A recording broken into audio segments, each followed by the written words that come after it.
गांव में तो सब जगह अकाल की परिस्थिति हो गई है। लगता नहीं कि अब इस गांव में ज्यादा दिन रुकना उचित होगा। काम के लिए बाहर गांव तो जाना ही पड़ेगा। भूषण काम की तलाश में दूसरे गांव की ओर निकल पड़ता है। चलते चलते वह विजयपुर गांव में आ जाता है।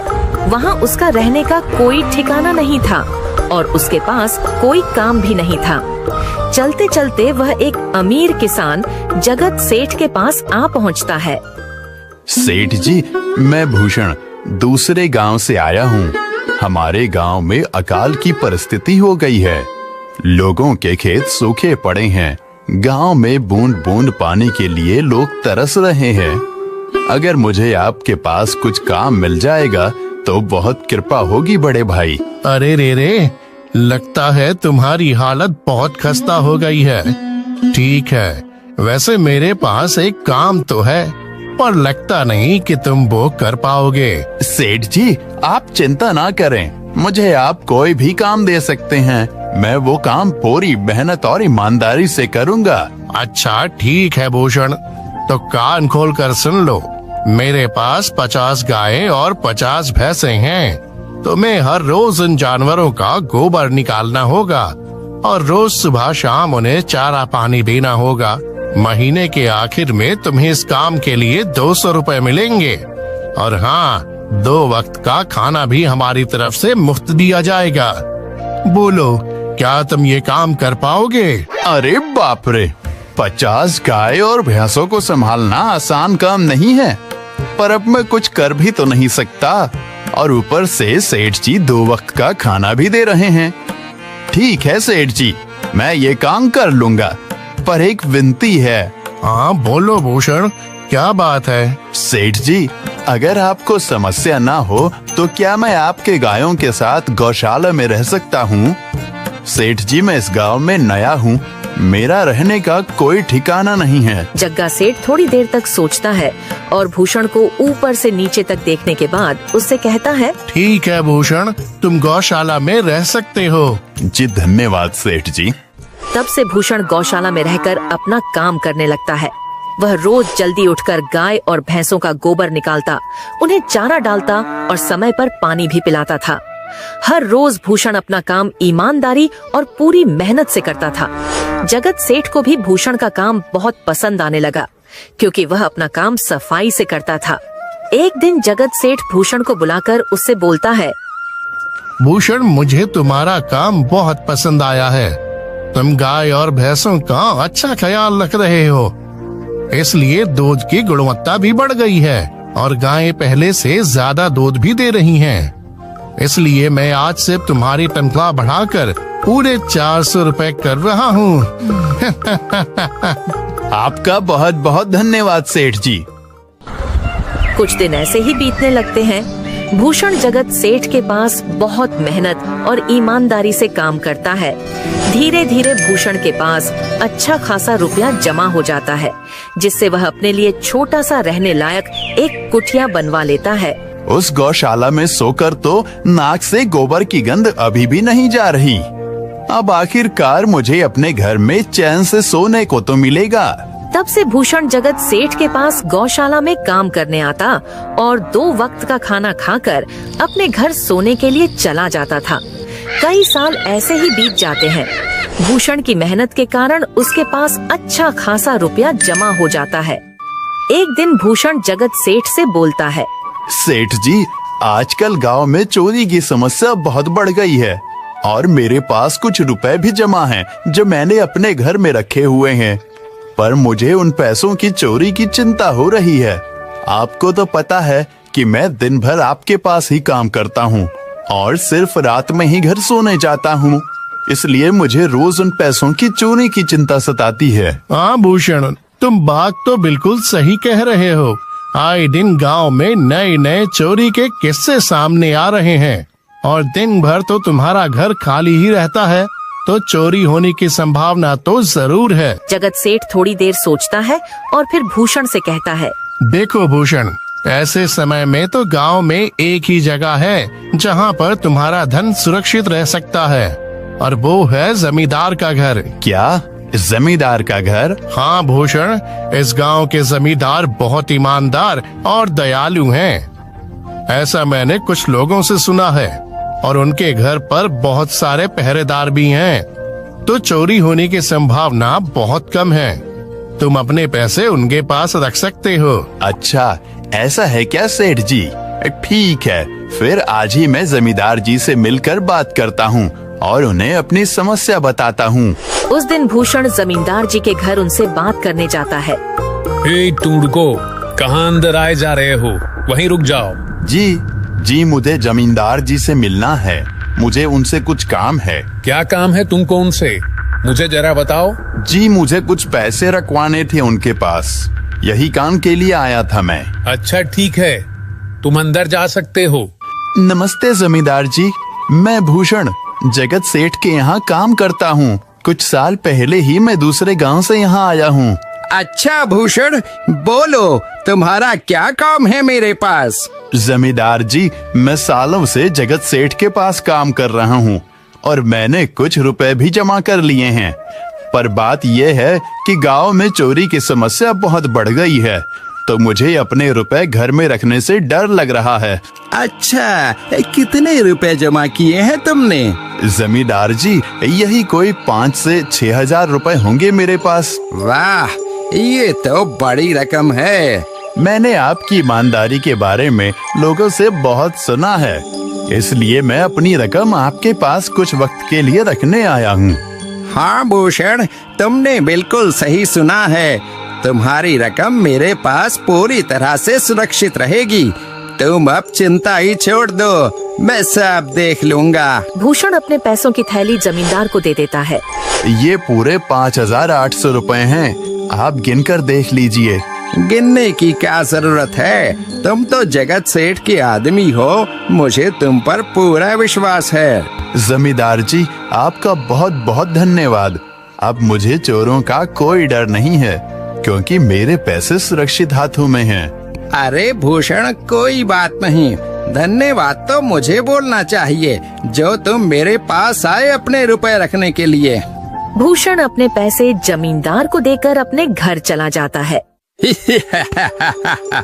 हाँ भूषण, तुम्हारे पैसे मेरे हाथों में ही अच्छे लगते हैं। ऐसे ही भूषण ईमानदारी और मेहनत से जगत सेठ के यहाँ काम कर रहा था। देखते ही देखते 2 साल ऐसे ही बीत जाते हैं।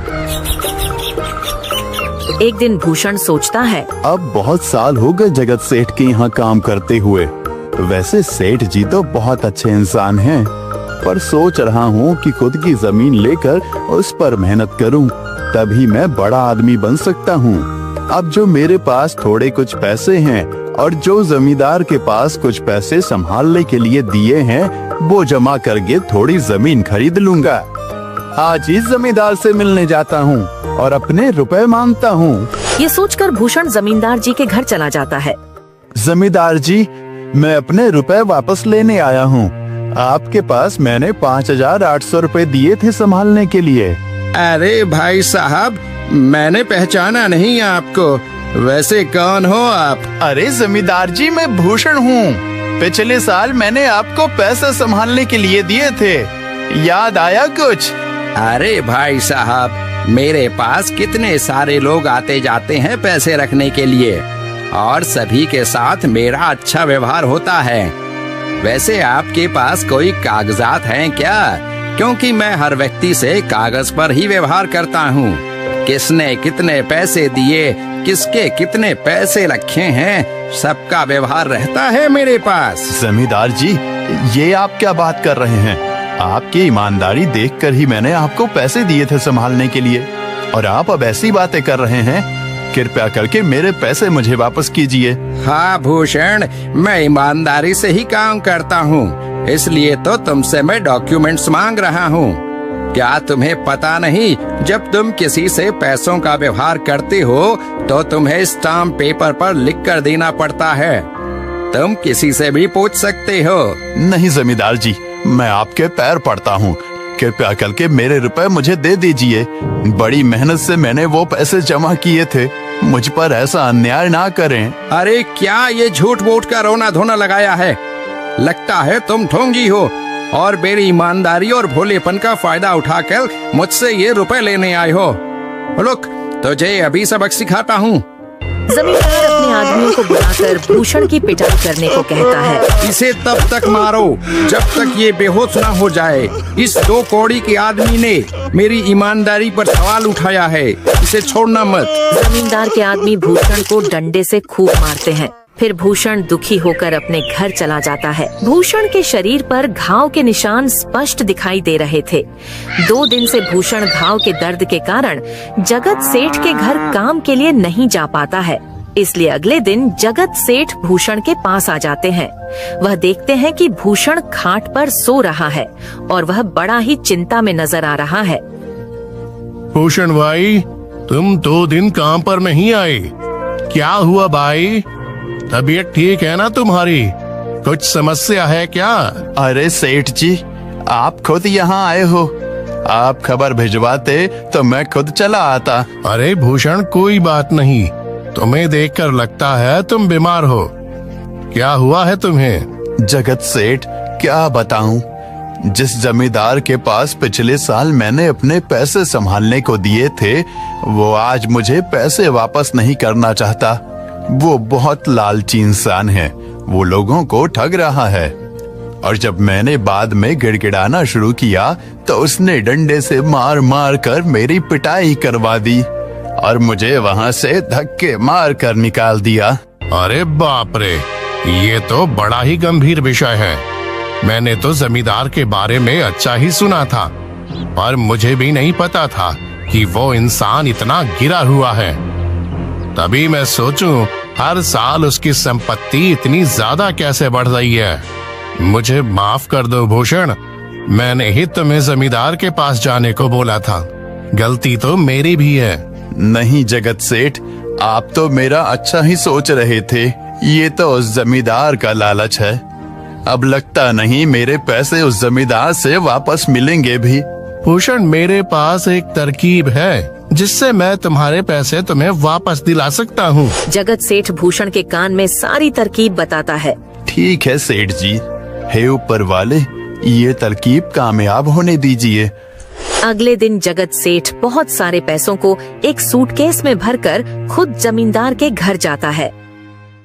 अरे जगत सेठ, आज आप खुद यहाँ? बोलो भाई, इस गरीब के घर कैसे आना हुआ?